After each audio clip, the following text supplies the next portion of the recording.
દેશના તમામ ખેડૂત મિત્રોને મારા નમસ્કાર। હું છું તુષાર પટેલ અને આજે આપણે વાત કરવાના છીએ તમાકુની ખેતી વિશે। અલ્યા ઉત્પાદન તો બરોબર છે પણ આગ્યા ફૂટે છે નું કોઈ છે।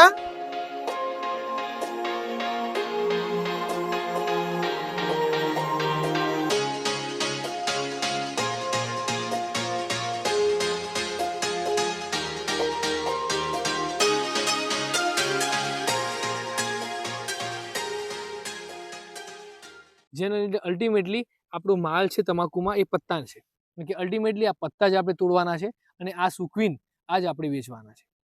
તો એની સાથે સાથે બીજા ઘણા ખાતર બધી વસ્તુ આવતી હોય છે એ લઈ શકો, પરંતુ જે મેં બતાવ્યું કે કેસબો, લીજેન્ડ અને ઝિબ્રેલિક એસિડ આના યુઝ દ્વારા પત્તાની સાઇઝ તમારે કેવી રીતે મોટી કરવી, બાકીની બધી પ્રક્રિયા તમે પોતાની અનુસાર એમાં બદલાવ કરી શકો। અલ્યા ઉત્પાદન તો બરોબર છે પણ આગ્યા ફૂટે છે નું કોઈ છે। અરે પ્રેમજી, હું થઈ ગયું તમારે? આગ્યા ફૂટે છે।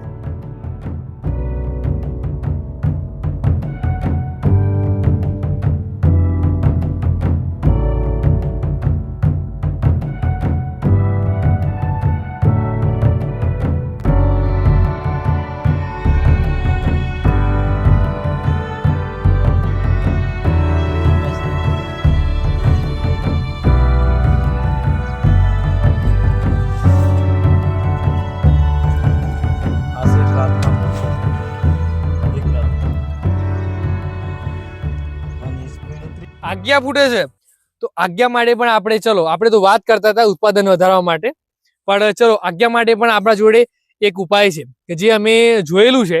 એ દવા આમ તો ઘણી બધી દવા છે પણ આનું રિઝલ્ટ સારું છે। તો આપણી જોડે છે હાલ એક દવા,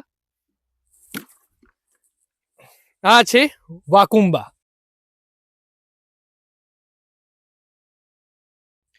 તો પ્રેમજી, આ છે વાકુંબા, આ રિદ્ધિ સોઇલ કેરનું આવે છે।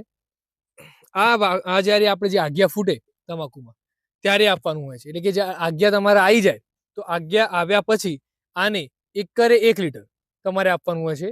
એની સાથે સાથે જો તમારે બહુ વધારે વાવેતર હોય તો તમે જે પાણી છોડો છો ડાયરેક્ટ આપણે જે સીધું ધરું આપણે જવા દઈએ છીએ પાણી, તો એમાં આપણે જો આપણા જોડે ડ્રમ હોય તો 200 લીટરનો ડ્રમ હોય એની અંદર આપણે આ 1 લીટર એમાં નાખી દેવાનું અને નળ ચાલુ કરીને આ 1 લીટર 1 એકરમાં આપી દેવાની। પરંતુ આ દવાનો ઉપયોગ એકરે 1 લીટર અને એક જ વાર કરવાનું હોય છે, પણ ક્યારે? આજ્ઞા ફૂટ્યા પછી।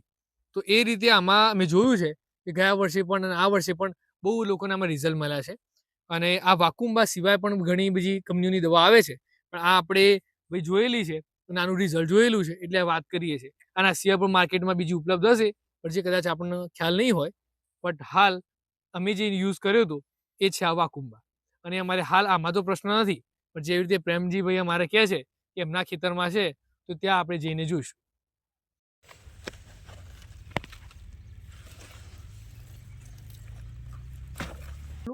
અલ્યા તમાકુ આગ્યાથી બીવાની કોઈ જરૂર નહીં, વાકુંબા આવી ગઈ છે।